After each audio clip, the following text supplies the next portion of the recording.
like this, could have predicted it. I'm so naive to think you loved me for me. Kissed as I ran off stage, too old to play this game. Guess you're still growing up at 30. Oh.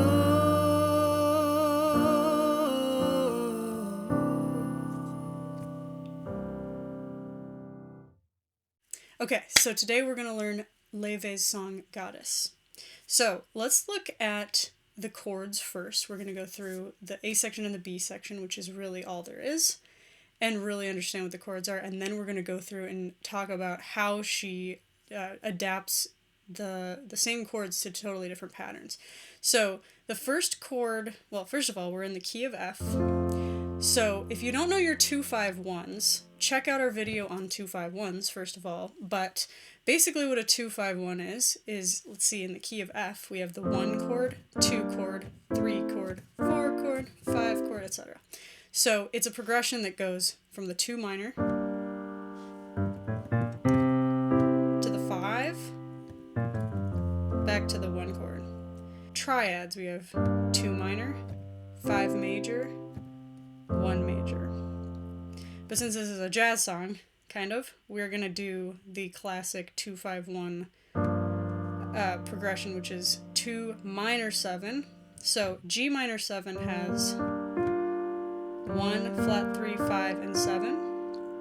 And we're going to find a voicing that is a little easier. So instead of playing this F way up here, we're just going to do this little trick where we move our thumb down a whole step, because we already have the G in the bass. So here's our 2 minor 7. And next we need C7, so we're going to have C in the bass. But instead of moving our hand way up here, we're just going to move our thumb down a half step, and that's it.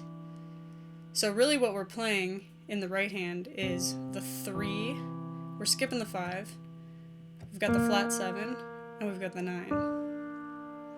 So we've got the 2 minor 7, G minor 7, C7, and then let's just do a nice little F triad here. And the next chord is D7. So we're going to play the D in the bass, and in the right hand we're going to play 3, 5, and the flat 7. And then she kind of puts a lid on it at the last minute. She puts that D on top. So you've got G minor 7, C7, F, D7 with a lid. Then she does that again. This time let's play F major 7. So this is going to be a lot closer to your 2-5-1 you might be used to with the F major 7. So if this is confusing to you, let's look at root position. 1, 3, 5, and 7. That's an F major 7 chord. Instead of playing this E way up here, we're going to do the trick, moving our thumb down a half step.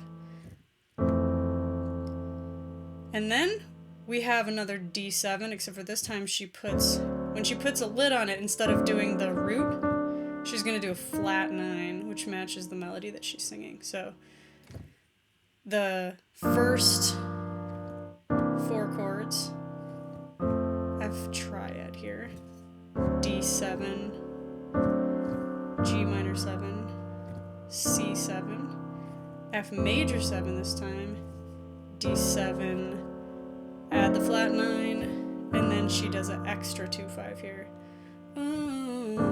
She does G minor 7 and C7, and that's it. That's the A section. So that'll come back a bunch of times with different patterns. But if you know your chords really well, that should be easy to play blocked the way that we're doing. And then later on we'll talk about the different tricks that you can use to practice the patterns that she's using. So here's the B section. We're starting with F major 7 with a 9 on top. So here's your triad F, adding the major 7. We don't have to even talk about the 9 right now. So F major 7, A dominant 7, so this is not diatonic to the chord, this is borrowing some black notes that aren't in the key of F. That's why it sounds so cool. So this is another one of those voicings where we're moving the thumb down a whole step since it's an A dominant 7 chord. And then we have B flat major 7. So it's the same thing. B flat, move the thumb down a half step. And then we've got B flat minor 7. So it's a B flat minor triad, move the thumb down a whole step. And that's it, just 4 chords. F major 7, A7, B flat major 7, B flat minor 7. Okay, so now we're gonna apply the pattern that she plays here. So this song is in 12/8, it sounds like to me. So when she's starting in the beginning, it sounds like a really slow 4/4. But because she keeps making the patterns more complicated, you start to notice at some point that it's kind of broken up in a different way than you thought in the beginning. So if you count it from the beginning, this is a very good idea to do in a song like this. Instead of just counting like 4/4, 1, 2, 3, 4, 1, 2, 3, 4. You should get in the habit of hearing those triplets already. Since it's in 12/8, we're actually counting 1, 2, 3, 4, 5, 6, 7, 8, 9, 10, 11, 12. So usually when something's in 12/8, you kind of feel that 4, 3, 4.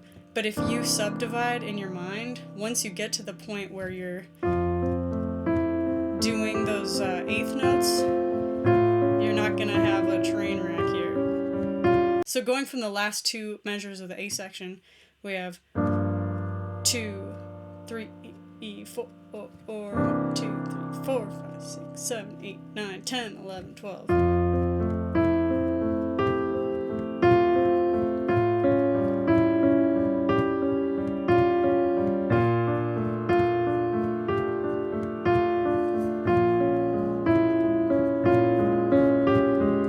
So she does basically just the chords broken up.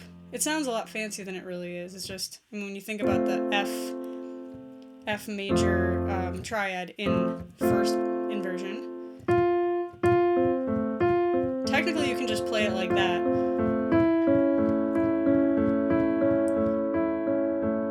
If you don't know your 7 chords really well, you can even use this kind of pattern just using triads. So let's look at F major triad, A major triad, B flat major triad, B flat minor triad. It's the same thing I just played but broken up. So depending on what your level is, you can even start here. Or if you want to play what she's playing, she's got like a little melody going at the top. If you listen closely, there's like a little thing going on up here. So I think the best way to practice this is actually to block it. So instead of broken, we're going to play everything blocked, but we're going to incorporate that melody. So we got, that was all basically just F major 7. So that was all, if you think about that A7 that we played before, with the thumb down a whole step, but we're incorporating the melody at the top. B flat major 7, or I think here she changes the little melody a little bit. This one I noticed, I think she does kind of a reversal of the direction here. So if you look at the whole melody, it's like this.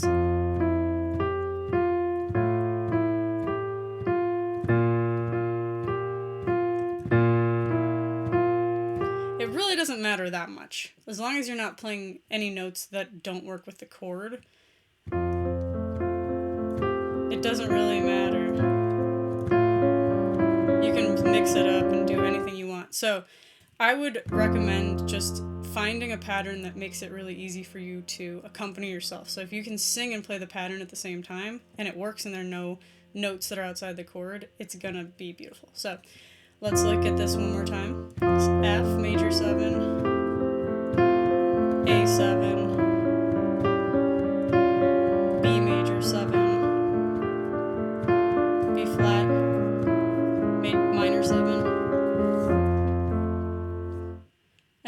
does that over and over. So that same pattern is going to continue through kind of an interlude with the exact same chords. So let's go from the last two measures of the A section so you can feel the transition from this like super slow 4/4 feel into the real 12/8 feel. So it's in 12/8 no matter what, so you kind of have to secretly hear that 1, 2, 3, 4. You're actually hearing 2, 3, 4, 5, 6, 7, 8, 9, 10, 11, 12. 1, 2, 3, 4, 5, 6, 7, 8, 9, 10, 11, 12. 1, 2, 3, 4, 5, 6, 7, 8, 9, 10, 11, 12. So it should be like a seamless transition.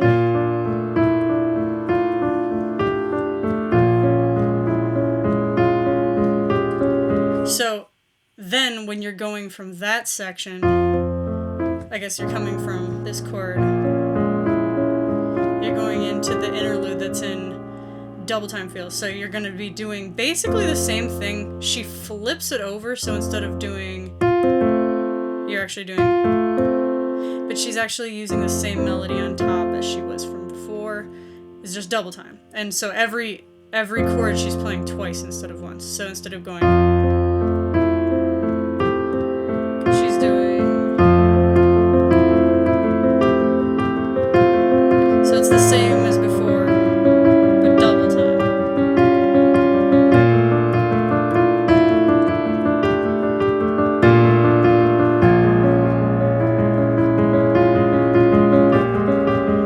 So after the interlude, it's super cool. She's doing the exact same pattern, but for the first time applied to the, maybe it's like this, applied to the same chords as the A section. We're going back into the A section, but we're going to keep the pattern going. So to review, the A section is that 2-5-1, G minor 7, C7, F major 7. So let's just talk about those first three chords for a second. So in addition to applying this pattern to the new chords, or to the old chords, she's also doing a very nice top melody here.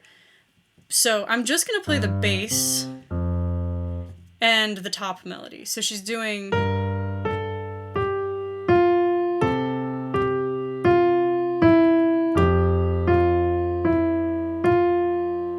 so this is another good place to practice blocked chords. So blocking these chords. So that's all G minor 7. So I'm doing a different voicing here. Since the melody's moving around a lot, she's kind of staying out of her own way. So I'm just playing, in this hand, I'm just playing the flat 3 and the 5. So we just have like a G minor triad going here. Got the bass, the flat 3, the 5. That's the melody. And we can actually leave these notes exactly where they are because C7, this is the flat 7, this is the 9. And the melody's going.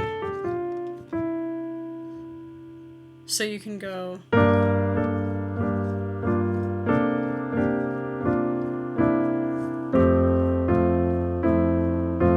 So in this one we have just 3 and 5 of the F.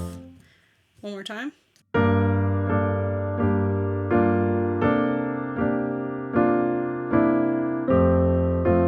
So when you're getting really good at that, you can switch over to broken again.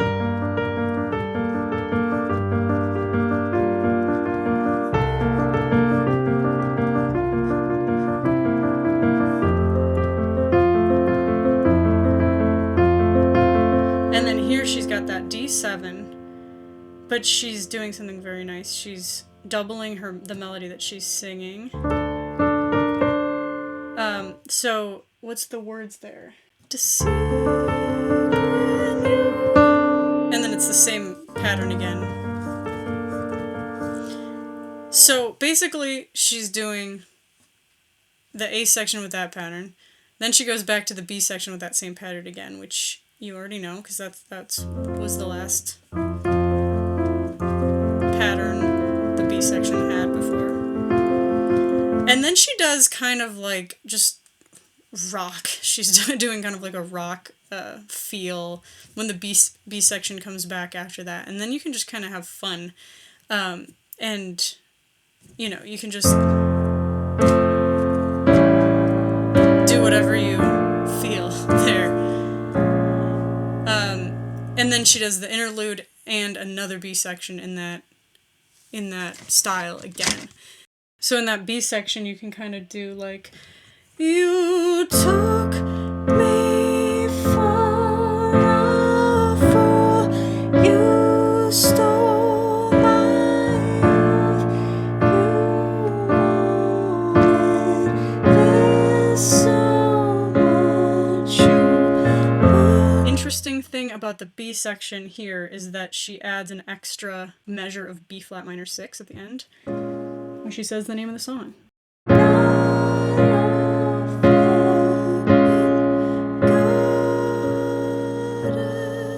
So that's an extra measure to make room for the word goddess for the first time in the song, which is kind of interesting. She gets like really far into the song before she says the name of the song. So it's kind of cool. Okay, so let's take it from the last two measures of the A section into the B section to feel that transition. 2, 3. Oh, were you surprised by me when you took me home? When the glamour wore off, reduced to skin and bone. So that's that one. And then from that B section into the interlude. So you're actually ending on that same B flat minor 7 there. So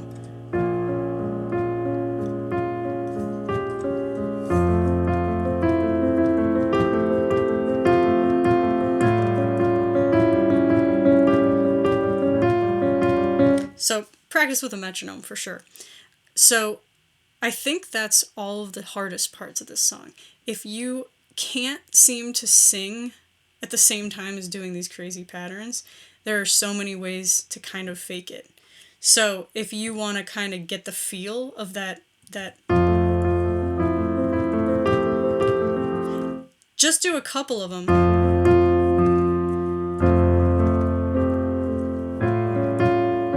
Whatever works with the way that you're singing it, you can kind of fake it a little bit. So practice it, get the pattern really perfect, but if you're singing, feel free to fake it, and just as long as you know the chords really well, you can do it.